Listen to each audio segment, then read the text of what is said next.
नमस्कार बच्चों, जय श्री कृष्णा। स्वागत है आपका 8th साइंस क्लास में। बच्चों, हम 18 लेसन पढ़ रहे थे वायु तथा जल प्रदूषण। कल बच्चों हमने वायु प्रदूषण के बारे में पढ़ा था। वायु प्रदूषण किसे कहते हैं, वायु प्रदूषक कौन कौन से हैं, वायु प्रदूषण के क्या क्या कारण हैं, है ना। और वायु प्रदूषण को रोकने के उपाय के बारे में भी हमने अध्ययन किया था। आज हम पढ़ेंगे बच्चों जल प्रदूषण क्या है, जल प्रदूषण के क्या कारण है और जल प्रदूषण को दूर करने के लिए हम क्या कर सकते हैं, है ना। और जल के शुद्धिकरण के बारे में भी हम अध्ययन करेंगे। तो चलते हैं बच्चों हम बुक की ओर।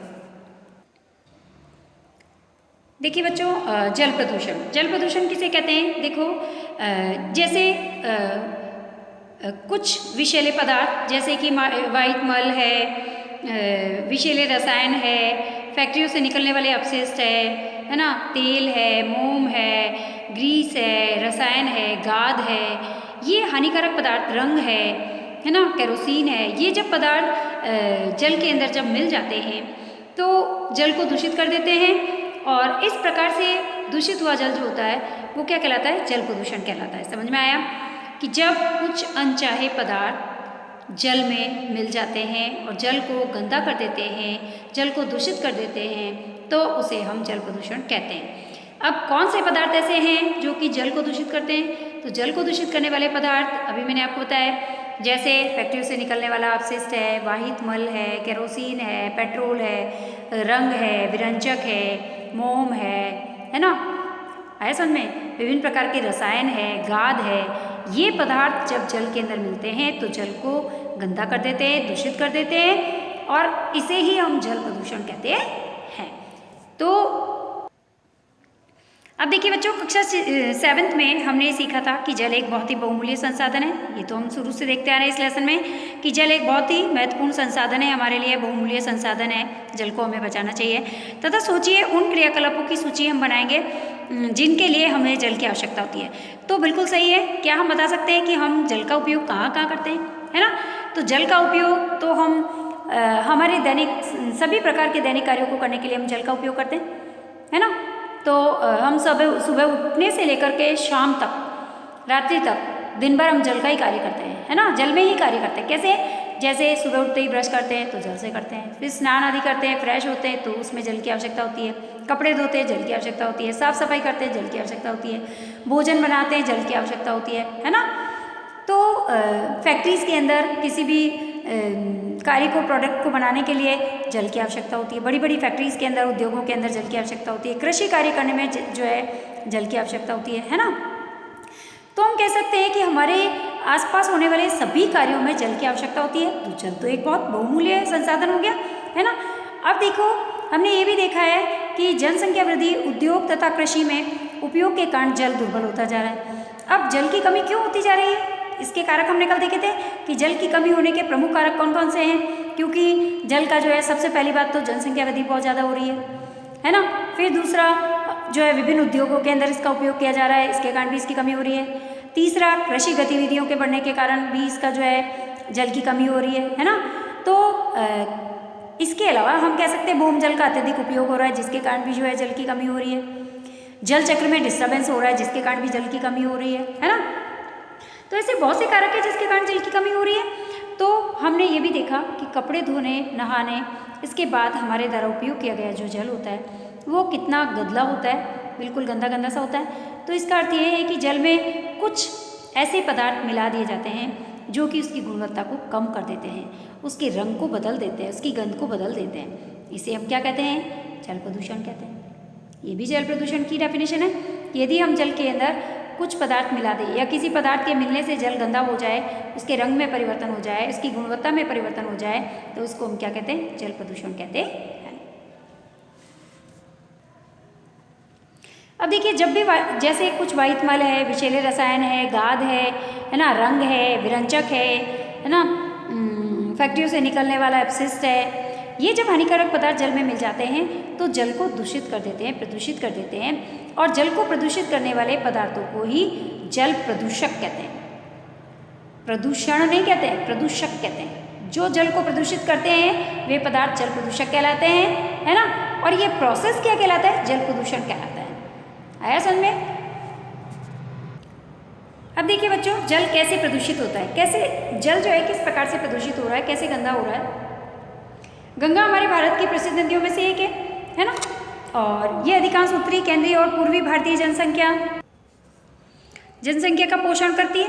अब करोड़ों व्यक्ति जो होते हैं अपनी दैनिक आवश्यकता और जीविका के लिए इस गंगा नदी पर निर्भर है ना। परंतु हाल ही में प्रकृति के लिए ये विश्वव्यापी कोष के द्वारा किए गए अध्ययन में ये पाया गया है कि गंगा संसार की 10 ऐसी नदियों में से एक है जिसका अस्तित्व अभी खतरे में है। क्यों? क्योंकि गंगा नदी को हम सभी मिलकर के गंदा कर रहे हैं, उसको प्रदूषित कर रहे हैं, उसके जल को हम दूषित कर रहे हैं। कैसे? हम किसी की भी डेथ हो जाती है तो हम उसकी अस्थियां हैं, राख है, फूल मालाएँ हैं, दीपदान है, हम सब उस नदी के अंदर डालते हैं, कपड़े हैं, है ना। तो इससे क्या होता है, गंगा का जो जल है वो दूषित हो रहा है। ये पदार्थ जब उसके अंदर मिलते हैं गंगा नदी में तो जल को दूषित करते हैं, है ना, उसकी गुणवत्ता में परिवर्तन कर देते हैं, उसके रंग में परिवर्तन हो जाता है। तो इसे हम क्या कहते हैं? जल प्रदूषण कहते हैं। तो हम कह सकते हैं कि गंगा नदी का अस्तित्व अभी जो है वर्तमान समय में खतरे में है तथा इसके प्रदूषण स्तर में कई वर्षों से निरंतर वृद्धि हो रही है। बहुत ज़्यादा प्रदूषण इसमें फैल रहा है। इतने प्रदूषण स्तर तक पहुँचने के कारण इसका कारण ये है कि जिन शहरों और बस्तियों से होकर तो बच्चों, करोड़ों व्यक्ति जो है अपनी दैनिक आवश्यकताओं के लिए और अपनी जीविका के लिए इस पर निर्भर है, गंगा नदी पर। और हाल ही में प्रकृति के लिए विश्वव्यापी कोष WWF के द्वारा अध्ययन किया गया और ये पाया गया कि संसार की 10 ऐसी नदियों में से गंगा नदी एक नदी है और इसका अस्तित्व अभी खतरे में है, क्योंकि बहुत ज़्यादा प्रदूषण इसके अंदर हो रहा है। इसके प्रदूषण स्तर में कई वर्षों से निरंतर जो है वो वृद्धि होती जा रही है, क्योंकि लोग बाग जो है जब गंगा नदी में किसी की भी डेथ हो जाती है तो उनकी अस्थियां हैं, फूल मालाएँ हैं, दीपदान हैं, उनके कपड़े हैं, ये सब गंगा नदी के अंदर बहाते हैं और जिसके कारण गंगा नदी का जल जो है वो दूषित होता जा रहा है। तो हम कह सकते हैं कि गंगा नदी जो है इसका अस्तित्व भी खतरे में है। अब देखिए, इसके प्रदूषण स्तर क्यों बढ़ रहा है? इस प्रदूषण स्तर तक पहुंचने का कारण एक ये भी है कि जिन शहरों में, जिन बस्तियों से होकर के ये नदी प्रवाहित हो रही है, वहाँ के जो निवासी हैं वो अत्यधिक मात्रा में कूड़ा करकट है, अनुपचारित वाहित मल है, मृत जीव है तथा अन्य बहुत से हानिकारक पदार्थ जो होते हैं सीधे इस नदी के अंदर बहा देते हैं और जिसके कारण नदी का जल जो है, गंगा नदी का जल जो है बहुत ही दूषित हो रहा है, बहुत ही गंदा हो रहा है और गंगा नदी में प्रदूषण फैल रहा है। वास्तव में कई स्थानों पर प्रदूषण का स्तर इतना ज़्यादा अधिक हो गया है कि इसके जल में जो जल जीव है वो जीवित नहीं रह पाते, क्योंकि जब प्रदूषित जल होगा तो उसके अंदर जलीय जीव जो होगा, जलीय जीवों के लिए नुकसानदायक है, क्योंकि शैवाल ब्रोम उसके अंदर बहुत ज़्यादा हो जाएंगे और जिससे कि जलीय जीवों को श्वसन करने में भी दिक्कत होगी और जलीय जीव जो होंगे वो नष्ट हो जाएंगे। और हम ये कह सकते हैं कि ये नदी जो है अब निर्जीव सी हो गई है ना, इतनी ज़्यादा प्रदूषित हो गई है कि ये एक निर्जीव सी लगने लगी है। इसमें जीवंतपन जो है वो समाप्त हो गया है और अब इतनी प्योर और पवित्र नहीं रही। 1985 में इस नदी को बचाने के लिए एक महत्वाकांक्षी परियोजना आरंभ की गई थी, जिसे हम गंगा कार्य परियोजना कहते हैं, है ना। तो प्रश्न आता है बच्चों कि गंगा नदी को बचाने के लिए कौन सी परियोजना आरंभ की गई थी और कब की गई थी? तो गंगा नदी को बचाने के लिए, गंगा नदी के प्रदूषण को बचाने के लिए 1985 के अंदर एक गंगा कार्य परियोजना शुरू की गई थी।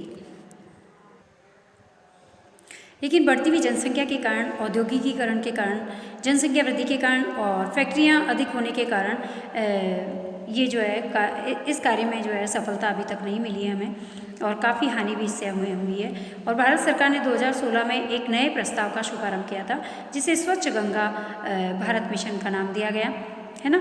और इस मिशन के अंतर्गत अभी वर्तमान समय में गंगा की साफ सफाई जो है जारी है और गंगा को पवित्र बनाने का और प्रदूषण रहित बनाने का कार्य जो है वो प्रगति पर चल रहा है।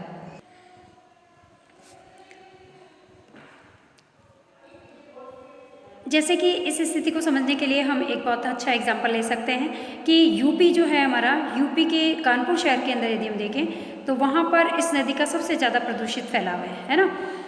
गंगा जो है हमारी यूपी के उधर से आ रही है ना। तो यूपी के अंदर कानपुर शहर के पास में जो इस नदी का फैलाव है, वहाँ पर सबसे ज़्यादा प्रदूषित भाग है इसका। और कानपुर जो है ये कहाँ पर है? उत्तर प्रदेश में, यूपी में है ना। और ये भी अधिक जनसंख्या वाला है क्षेत्र।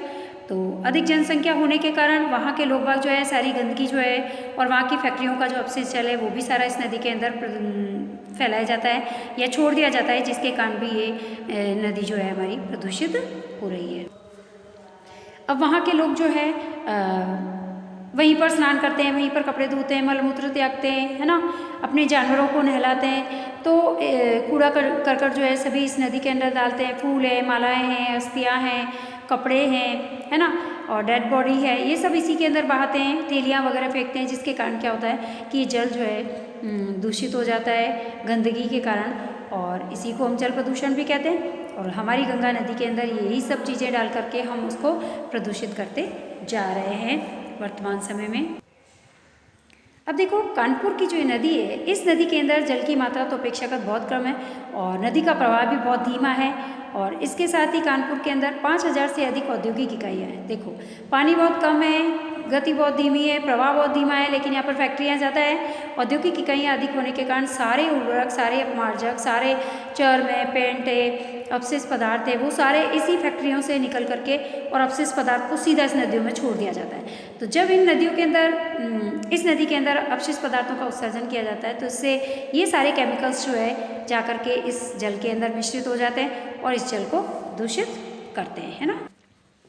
अब देखिए उपयुक्त तथ्यों के आधार पर आप सोचिए और नीचे दिए गए प्रश्नों के उत्तर दीजिए। पहला प्रश्न क्या कह रहा है कि गंगा नदी के जल के प्रदूषण के लिए उत्तरदायी कारक कौन कौन से हैं। तो नदी के जल के प्रदूषण के लिए उत्तरदायी कारक क्या है, हम कह सकते हैं कि फैक्ट्रियों के द्वारा जो अपशिष्ट उत्सर्जित किया जाता है वो सीधा नदियों में मिलाया जाता है, जिसके कारण भी जो है नदियाँ प्रदूषित हो रही है। इसके अलावा नदियों में स्नान करना है, कपड़े धोना है, मल मूत्र त्यागना है, ये सभी कार्य होने के कारण भी हमारी नदियाँ प्रदूषित हो रही है। गंगा नदी की पूर्व गरिमा को प्राप्त करने के लिए क्या उपाय करने चाहिए। गंगा नदी की पूर्व गरिमा को प्राप्त करने के लिए हम क्या कर सकते हैं, गंगा नदी के अंदर हम स्नान करें लेकिन उसके अंदर मल मूत्र विसर्जन ना करें, कपड़े ना धोएं, उसके अंदर अस्थियाँ विसर्जन ना करें, थैलियाँ, फूल मालाएँ, दीपदान उसमें नहीं विसर्जित करें, अस्थियाँ वगैरह विसर्जित ना करें। यदि हम ये नहीं करेंगे तो हमारी गंगा नदी पहले की तरह पवित्र हो सकती है और प्रदूषण रहित हो सकती है। फिर एक कूड़ा करकट आदि का विसर्जन किस प्रकार नदी के जीवित प्राणियों को प्रभावित करता है। देखो कूड़ा करकट, ये जो भी विसर्जन हम करते हैं फैक्ट्रियों से जो निकलने वाला उत्सर्जित जल है, ये जब इसके अंदर भेजा जाता है तो इससे हमारा जल तो है दूषित होगा, उसमें केमिकल्स मिल जाते हैं जिससे जलीय जीवों को भी नुकसान होता है और शैवाल ब्लूम ज़्यादा फैलते हैं इसके अंदर, है ना। और इस जल का उपयोग जो लोग करते हैं वो भी इससे प्रभावित होते हैं और उन्हें भी कई प्रकार के रोग हो जाते हैं, है ना। तो बहुत सी औद्योगिक इकाइयाँ जो होती है वो हानिकारक रसायनों को नदियों और नालों के अंदर प्रवाहित कर देती है, बिल्कुल सही है। जैसा कि अभी हमने पढ़ा था कि कानपुर में जो गंगा नदी हमारी है वहाँ पर जो है 5000 से अधिक औद्योगिक इकाइयाँ हैं जो कि वहाँ के अपशिष्ट को सारा उसी नदी के अंदर जो है वो छोड़ती है ना। तो ये हानिकारक रसायन जो होते हैं ये भी हमारे नदी नालों को प्रभावित करते हैं, इससे भी हमारा जल दूषित होता है। तो इसके कारण जल प्रदूषित होता है और इसके उदाहरण जैसे तेल परिष्करणशालाएँ हैं, कागज़ की फैक्ट्रीज़ है, वस्त्र की फैक्ट्रीज़ है, चीनी मिल है, विभिन्न प्रकार की रासायनिक फैक्ट्रियाँ हैं, ये सभी एग्जाम्पल्स हैं। इन फैक्ट्रियों के कारण हमारा जल दूषित हो रहा है और ये उद्योग जो होते हैं वो जल का रासायनिक संदूषण करते हैं, यानी जल के अंदर विभिन्न प्रकार के रासायनिक पदार्थ मिश्रित कर देते हैं और उस जल को दूषित कर देते हैं। इन विसर्जित रसायनों में क्या क्या होता है, देखो इनके अंदर विशेष रूप से ये जो विसर्जित रसायन होते हैं फैक्ट्रीज़ के द्वारा निकलने वाले, इनमें आर्सेनिक की मात्रा ज़्यादा होती है, लेड होता है और फ्लोराइड होता है ना। और ये चीज़ें जो होती है पौधों और पशुओं के लिए, पशुओं में विभिन्न प्रकार के रोग उत्पन्न करते हैं। तो जब ये खेतों में छोड़ दिया जाता है पानी तो पौधों को नुकसान होता है और जब पशु जीव जंतु इसका उपयोग करते हैं तो उन्हें भी कई प्रकार के रोग हो जाते हैं। अब देखिए बच्चों, तो इस प्रकार हमने देखा कि जल के अंदर विभिन्न प्रकार के अवांछनीय पदार्थ जब मिल जाते हैं और जल को दूषित करते हैं तो इससे मनुष्यों को, जीव जंतुओं को, पेड़ पौधों को, सभी को बहुत सारे नुकसान हो रहे हैं। तो इसे रोकने के लिए सरकार ने बहुत सारे अधिनियम भी बनाए हैं और इनके अनुसार उद्योगों को जो है अपने यहाँ पर उत्पन्न अपशिष्टों को जल में प्रवाहित करने से पहले ही उनको उपचारित कर देना चाहिए, शुद्ध करना चाहिए और उसके बाद उनको जो है नदियों में, तालाबों में या फिर कृषि कार्य के लिए भेजना चाहिए, है ना। लेकिन इन नियमों का पालन कोई नहीं करता है। पालन तो सरकार तो बहुत सारे नियम बनाती है, लेकिन हम उनको यूज़ नहीं करते, उसका पालन ठीक से नहीं करते, इसीलिए आज तक वही स्थिति बनी हुई है और किसी प्रकार का कोई सुधार जो है वो नहीं आ रहा है ना। अब इस अशुद्ध जल से ही जो है हमारी मृदा भी, मिट्टी भी प्रभावित हो रही है और जिसके कारण जो है मिट्टी की अम्लीयता बढ़ रही है, मिट्टी के अंदर जो है कृमि है उनकी वृद्धि में परिवर्तन हो रहा है ना। मिट्टी के अंदर रहने वाले केंचुए हैं, सूक्ष्म जीव है, राइजोबियम है, जो लाभदायक जीव है वो सारे जो है वो नष्ट होते जा रहे हैं, है ना। इसके साथ साथ हमने जब फर्स्ट लेसन पढ़ा था, जब हमने उसमें देखा था कि हमने जो है फसलों की सुरक्षा के लिए हम उसके अंदर पीड़कनाशी और कीटनाशियों का जो है वो यूज़ करते हैं। अब ये जो पीड़कनाशी और कीटनाशी होते हैं, ये रसायन भी जो होते हैं जल में घुल करके और मिट्टी के अंदर जाते हैं, है ना। और इसके साथ साथ ये भूमजल के अंदर भी चले जाते हैं, है ना। और ये भूमि में रिसेस करके भूमजल को भी प्रदूषित करते हैं, पौधों को भी प्रदूषित करते हैं। और उन पौधों से बनने वाले उत्पादों को जब हम यूज़ करते हैं या जीव जंतु यूज़ करते हैं तो उनको भी नुकसान होता है ना। तो हम कह सकते हैं कि जल को दूषित होने से हमें बचाना चाहिए। जल के अंदर हमें जो है रसायनों का उपयोग कम से कम करना चाहिए, विभिन्न प्रकार के रसायनों को नहीं छोड़ना चाहिए और खेतों के अंदर पीड़कनाशी और कीटनाशियों का उपयोग भी हमें नहीं करना चाहिए। क्या हमने कभी तालाबों को देखा है कि जो दूर से देखने पर हमें हरे प्रतीत होते हैं? क्या हमने देखा है कभी कि तालाब जब हम दूर से देखते हैं तो हमको हरे रंग के दिखते हैं? क्यों दिखते हैं? वो इसलिए दिखते हैं क्योंकि जब फैक्ट्रियों से छोड़ा गया अपशिष्ट उनके अंदर नदियों तालाबों में जब छोड़ दिया जाता है तो उनमें नाइट्रेट और फास्फेट की मात्रा ज़्यादा होती है। और ये उर्वरक जो होते हैं, नाइट्रेट और फास्फेट जो होते हैं, ये शैवाल की वृद्धि में सहायक होते हैं और इससे जो है शैवालों को पोषण मिलता है, उनको फलने फूलने में के लिए जो है पोषक तत्व मिलते हैं भरपूर नाइट्रेट और फास्फेट से, जिससे क्या होता है कि ये शैवाल जो होते हैं वो पूरे तालाब के अंदर फैल जाते हैं, है ना। और जिससे जलीय जीव जो होते हैं, जल में रहने वाले जीव जो होते हैं, उनको प्रॉपर ऑक्सीजन नहीं मिल पाती और वो जलीय जीव जो है वो मरते हैं, है ना। तो हम कह सकते हैं कि हमें इन अपशिष्ट पदार्थों को शुद्ध करके, उपचारित करके फिर हमें खेतों में, नदियों, तालाबों में छोड़ना चाहिए, है ना।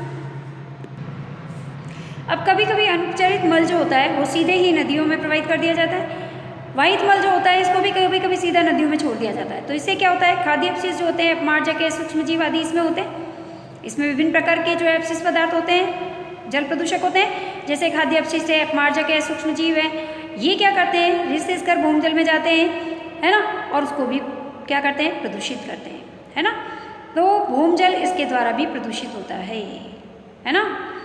कि जब हम वाहित मल को सीधा बिना उपचारित किए ही सीधा नदियों तालाबों में छोड़ देते हैं तो उससे भी हमारा ये रिसेस करके कहाँ जाता है, भूमि के अंदर जाता है और भूमजल को दूषित करता है। तो वाहित मल के द्वारा संदूषित जल में जो है जीवाणु है, वायरस है,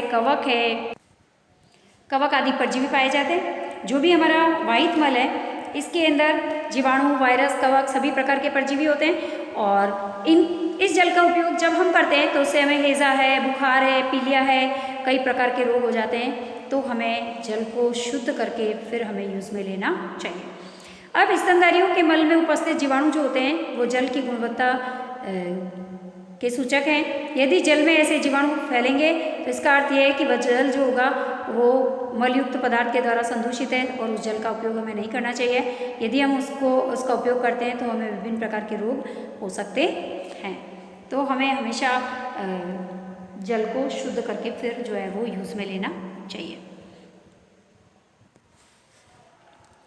देखिए बच्चों, क्या गर्म जल भी जो है एक प्रदूषक की तरह कार्य करता है? बिल्कुल करता है, क्योंकि फैक्ट्रियों से निकलने वाला जो जल होता है, जो फैक्ट्रियों से निकलने वाला अपशिष्ट जल है वो गर्म ही होता है और उसको जब सीधा नदियों तालाबों में छोड़ा जाता है, खेतों में छोड़ा जाता है तो इससे पौधों को, जीव जंतु जो होते हैं वो सारे गर्म जल के कारण मर जाते हैं। एक तो केमिकल्स और फिर गर्म, तो दोनों चीज़ें होने के कारण ही जीव जंतु और पेड़ पौधे सभी नष्ट हो जाते हैं, उन पर प्रतिकूल प्रभाव पड़ता है। तो हम कह सकते हैं कि गर्म जल जो होता है ये भी एक प्रदूषक की तरह कार्य करता है। देखिए बच्चों, पेयजल क्या होता है?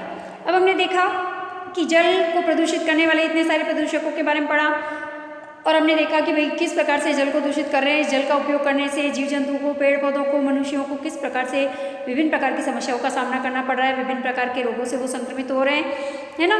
तो अब हमें क्या हम जल को शुद्ध कर सकते हैं या किस प्रकार से कर सकते हैं, पेयजल क्या होता है इसके बारे में हम पढ़ेंगे। तो पेयजल किसे कहते हैं, प्रश्न आता है पेयजल किसे कहते हैं। तो पेयजल जो है पीने योग्य जो जल होता है उसे हम कहते हैं पेयजल, है ना। अब जल को शुद्ध करने के लिए हम एक प्रयोग करने जा रहे हैं, हम एक फिल्टर बना रहे हैं। देखो हमने एक प्लास्टिक की बोतल ली है और बोतल को हमने बीच में से 2 बराबर भागों में काट लिया है। इसके ऊपर के भाग को हमने उल्टा करके और कीप के ऊपर हमने नीचे के भाग में रख दिया है। अब इसमें जो भीतर कागज का एक नैपकिन रखा, फिर उसके ऊपर हमने पतला कपड़ा रखा, है ना। फिर उसके ऊपर हमने थोड़ी सी रुई बिछाई, फिर उसके ऊपर थोड़ी सी रेत बिछाई अच्छी साफ, और फिर बजरी बिछाई, है ना। इनकी परतें बिछा दी। अब ये एक फिल्टर की तरह कार्य करेगा। जब हम इसके अंदर कुछ जल डालेंगे तो ये जल जो होगा रिस कर धीरे धीरे फिल्टर होगा और ये जल जो होगा हमारा स्वच्छ होगा, पवित्र होगा और पीने योग्य कहलाता है। इसी को हम क्या कहेंगे, पेयजल कह सकते हैं। तो इस तरीके से बच्चों हम भी घर पे फिल्टर बना सकते हैं प्लास्टिक की बोतल से, और फिल्टर बना करके हम खुद इस प्रयोग को करके देख सकते हैं कि किस तरीके से हम जल को शुद्ध कर सकते हैं, है ना। और जल के अंदर कितनी सारी अशुद्धियाँ होती हैं वो भी हमें मालूम चल जाएगा, क्योंकि जब वो ऊपर की परतों के अंदर जब जम जाएगी तो हमें वो दिखाई देगी और हमें मालूम चलेगा कि वाकई में हम जल के अंदर कितनी अशुद्धियाँ पी रहे हैं, है ना। तो इस तरीके से हम फिल्टर बना करके और स्वच्छ जल का उपयोग कर सकते हैं, शुद्ध जल का उपयोग कर सकते हैं। तो पीने से पहले हमेशा हमको जल को फिल्टर करके फिर ही पीना चाहिए, शुद्ध करके फिर उसे पीना चाहिए। देखो यहाँ पर बूझो परेशान हो रहा है और वो पहले से कहता है कि उसने जो जल पिया था वो देखने में तो बड़ा स्वच्छ दिखाई दे रहा था, लेकिन उसमें कोई गंध भी नहीं आ रही थी, फिर भी मैं बीमार हो गया, ऐसा क्यों हुआ। तो पहली उसको बताती है कि देखने में जो जल स्वच्छ प्रतीत होता है तो कोई ज़रूरी नहीं है कि उसके अंदर बैक्टीरिया नहीं है या सूक्ष्म रोगाणु नहीं है, सूक्ष्म जीव नहीं है या कोई घुले हुए अपद्रव्य उसमें हो सकते हैं, है ना। इसके कारण वो पीने से पहले हमेशा हमको जल को शुद्ध करना चाहिए और शुद्ध करके फिल्टर करके उबाल करके फिर हमको जल को यूज़ करना चाहिए। तो हो सकता है कि बूझो ने जो पानी पिया देखने में बड़ा शुद्ध है, लेकिन उसके अंदर सूक्ष्म बैक्टीरिया हो, है ना, कोई रोगवाहक सूक्ष्म जीव हो या फिर कोई घुले हुए अपद्रव्य हो, रसायन हो, जिसके कारण वो बीमार हो गया उसको पी करके, है ना। तो हम कह सकते हैं कि जो दिखने में पानी हमें स्वच्छ दिखाई देता है, साफ दिखाई देता है, कुछ ज़रूरी नहीं है कि वो शुद्ध है ना।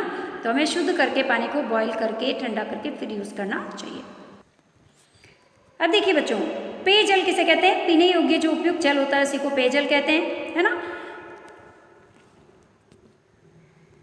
अब देखो किस प्रकार से विभिन्न भौतिक और रासायनिक प्रक्रियाओं के द्वारा जलाशयों में गिरने से पहले वाहित मल को उपचार संयंत्रों के द्वारा जल को शुद्ध किया जाता है ना। और वाहित मल उपचार संयंत्र होते हैं जिनकी सहायता से जो वाहित मल होता है उसको वहाँ पर भेजा जाता है और उसमें से फिर गंदगी है, क्लोथ्स है, कचरा है ना, ये सब निकलते हैं और फिर वो जल शुद्ध होता है। इसी प्रकार नगर निगम है, नगर पालिकाएँ हैं, घरों में आपूर्ति करने से पहले जो जल हमारे घरों के अंदर जो जल आता है वो भी पहले से उपचारित होकर के, साफ होकर के, स्वच्छ होकर के फिर हमारे घरों के अंदर वो जल आता है ना। तो जल को कहीं पर भी भेजने से पहले उपचारित करके फिर हमें उसे भेजना चाहिए, सेंड करना चाहिए, छोड़ना चाहिए, है ना। अब देखिए बच्चों, जल को पीने के लिए निरापद कैसे बनाया जाए, कैसे उसको शुद्ध किया जाए। तो सबसे पहले हम देख चुके हैं कि जल को हमें जो है फिल्टर कर सकते हैं, जिससे कि उसमें से जो भी अपद्रव्य मिले हुए हैं, जो भी प्रदूषक मिले हुए हैं वो दूर हो सकते हैं, है ना। फिल्टर करके, और फिल्टर हम स्वयं बना सकते हैं, अभी हमने देखा फिल्टर किस तरीके से बनाया है ना। और बहुत से घरों में जो है निरापद जल को प्राप्त करने के लिए पानी को उबाला जाता है। हम सुबह सुबह अभी ठंड के अंदर, सर्दी के मौसम में पानी को बॉयल करते हैं और गुनगुना पानी पीते हैं, है ना। तो उससे भी वो शुद्ध हो जाता है। तो पानी को बॉयल करके पीने से भी शुद्ध होता है। इसके अलावा जल को शुद्ध करने की सामान्य रासायनिक विधि क्लोरीनीकरण भी है, यानी कि जल को शुद्ध करने के लिए उसके अंदर क्लोरीन भी मिलाया जाता है। प्राचीन समय में हमारे पूर्वज जो थे, हमारे घर में जो है, जो हमारी टैंक होता थे पानी के, उस टैंक के अंदर फिटकरी डाल देते थे जिससे कि जो है वो जल शुद्ध हो जाता था। क्लोरीन डाल दिया जाता था जिससे कि जो है वो जल शुद्ध हो जाता था। तो क्लोरीन की गोलियाँ हैं, विरंजक है यानी कि ब्लीचिंग पाउडर है, ये सभी डाल करके हम जो है जल को शुद्ध कर सकते हैं। तो ये जल को शुद्ध करने की विभिन्न विधियाँ हैं। लेकिन हमें ध्यान रखना है कि जब हम क्लोरीन की गोलियां टैंक में डालें तो हमको जल की मात्रा के अकॉर्डिंग उसे डालना है। ऐसा ना हो कि मर्जी हो जितनी हमने डाल दी है ना, हमको एक निश्चित मात्रा में आवश्यकता अनुसार ही उसके अंदर डालना चाहिए, नहीं तो अधिक मात्रा में यदि हम डालेंगे तो वो हमारे लिए नुकसानदायक भी होगी, है ना। तो हमने देखा किस तरीके से हम जल को शुद्ध कर सकते हैं, है ना, और जल को पीने योग्य बना सकते हैं शुद्ध करके। इसके अलावा जितनी भी औद्योगिक इकाइयाँ हैं उन इकाइयों के लिए कुछ नियम ऐसे बनाने चाहिए और उन नियमों को सख्ती से जो है वो लागू करना चाहिए, ताकि प्रदूषित जल जो है वो सीधा ही नदियों, तालाबों, झीलों और खेतों में वो ना छोड़ें। उसको जल को उपचारित करके, है ना, और ठंडा करके फिर वो नदियों, तालाबों आदि में छोड़े, है ना। और व्यक्तिगत स्तर पर भी हम निष्ठापूर्ण जल की बचत करने के लिए हमें संकल्प लेना चाहिए कि हम जो है जल का कम उपयोग करेंगे। हमें जो है 4R के सिद्धांत को यूज़ करना चाहिए इसके लिए। जैसे 4R का सिद्धांत क्या है, R for रिड्यूस यानी कि हम पानी का कम से कम उपयोग करेंगे, R for रीयूज़ यानी पानी का हम पुनः उपयोग करेंगे, और R for रिसाइकल यानी पानी का हम पुनः चक्रण करेंगे, और R for रिकवर यानी हम पानी का पुनः प्राप्त करेंगे, है ना, प्राप्त करेंगे और उसका उपयोग भी करेंगे। समझ में आया। तो इस तरीके से हम 4R का सिद्धांत यूज़ करके और जल की बचत कर सकते हैं। तो बच्चों एग्जाम में पूछा जाता है कि 4R का सिद्धांत क्या है। एग्जाम में ये भी आता है कि जल को पीने योग्य बनाने के लिए हम क्या क्या कर सकते हैं ना, किस प्रकार से हम जल को पीने योग्य बनाएंगे, है ना। अब देखो हम अपनी दिनचर्या के अंदर किस प्रकार से जल की बचत कर सकते हैं। जल की बचत करने के कुछ उपाय हैं, जैसे धुलाई है, अन्य घरेलू कार्य में जो उपयोग किया हमने जल, उस जल का हम पुनः उपयोग कर सकते हैं। उदाहरण के लिए जैसे हमने सब्जियां धोई है तो सब्जी धोने के बाद जो जल बचा है उसको हम पौधों में दे सकते हैं सिंचाई के लिए, तो हमने जल का पुनः उपयोग कर लिया, तो जल की बचत हो गई। अब देखिए प्रदूषण अब कोई दूरस्थ घटना नहीं रही है, यह हमारे दैनिक जीवन को प्रभावित कर रही है, तथा जब तक हम सभी अपने दायित्व की अनुभूति नहीं करेंगे, जब तक हमें अपने दायित्वों की अनुभूति नहीं होगी, हमें अपने कर्तव्यों का भान नहीं होगा कि हमें क्या करना चाहिए, हमारी ड्यूटीज़ क्या है ना, तब तक जो है हमारा पर्यावरण जो है हम नहीं बचा पाएंगे। तो सबसे पहले तो हमें अपने दायित्वों की अनुभूति होनी चाहिए, है ना, और इसके साथ साथ हमको जो है पर्यावरण हितैषी कार्यक्रमों से जुड़ना चाहिए, उन्हें अपने जीवन में उतारना चाहिए, है ना। और क्योंकि हमारी पृथ्वी जो है इसकी उत्तरजीविता अभी संकट में है, चारों तरफ जल प्रदूषण, वायु प्रदूषण, ध्वनि प्रदूषण, है ना, मृदा प्रदूषण, तो कई प्रकार के प्रदूषण जो है, तापीय प्रदूषण, कई प्रकार के प्रदूषण हमारी पृथ्वी पर हो रहे हैं और पृथ्वी को इन सभी समस्याओं का सामना करना पड़ रहा है। तो हम जो है हमारी धरती माँ की मदद कर सकते हैं यदि हम जल का सदुपयोग करें, विवेकपूर्ण ढंग से उपयोग करें और शुद्ध करके जल का उपयोग करें, आवश्यकता अनुसार करें, तो हम जल की बचत कर सकते हैं, है ना, और प्रदूषण को भी कम कर सकते हैं। अब देखिए बच्चों, जब हम नल खुला छोड़ करके अपने दांतों से ब्रश करते हैं तो कई लीटर जल जो होता है व्यर्थ हो जाता है। तो हमें ध्यान रखना है कि जब भी हम ब्रश करें तो हम नल बंद रखें, है ना, और जहाँ पर भी नल टपक रहा है या कहीं पर पाइपलाइन लीकेज है तो हम तुरंत जो है प्लम्बर को शिकायत करें, क्योंकि उस नल से एक वर्ष में कई हज़ार लीटर पानी नष्ट हो जाता है। तो हमें इसके बारे में सोचना होगा और जल की बचत करनी होगी और हमें जल प्रदूषण पर भी रोक लगानी होगी। तो ये सब मानवीय क्रियाकलापों के द्वारा ही हो रहा है, जल प्रदूषण, वायु प्रदूषण, है ना, और इसको हम ही रोक सकते हैं। तो यदि हम संकल्प ले लें कि हम जल की बचत करेंगे, इसका मितव्ययता से उपयोग करेंगे, इसका विवेकपूर्ण ढंग से उपयोग करेंगे, है ना, इसको शुद्ध करके फैक्ट्रियों से ठंडा करके फिर हम नदियों तालाबों में छोड़ेंगे, तो ऑटोमेटिक ही जल प्रदूषण कम हो जाएगा, जल की बचत भी हो जाएगी, है ना। तो इस लेसन में हमने बहुत कुछ सीखा, वायु प्रदूषण, जल प्रदूषण के कारण, उपाय और कौन कौन से प्रदूषक हैं जो जल प्रदूषण फैला रहे हैं, है ना। गंगा नदी हमारी किस प्रकार से अपवित्र हो रही है, हम किस प्रकार से गंगा नदी को पुनः पवित्र बना सकते हैं, इन सभी चीज़ों के बारे में हमने पढ़ा। तो बच्चों आज हमारी क्लास यहीं कंप्लीट हो रही है, लेसन भी यहीं कंप्लीट हो रहा है और हमारा कोर्स भी यहीं कंप्लीट हो रहा है। तो धन्यवाद बच्चों, जय श्री कृष्णा। और कोई डाउट हो तो आप अवश्य पूछें।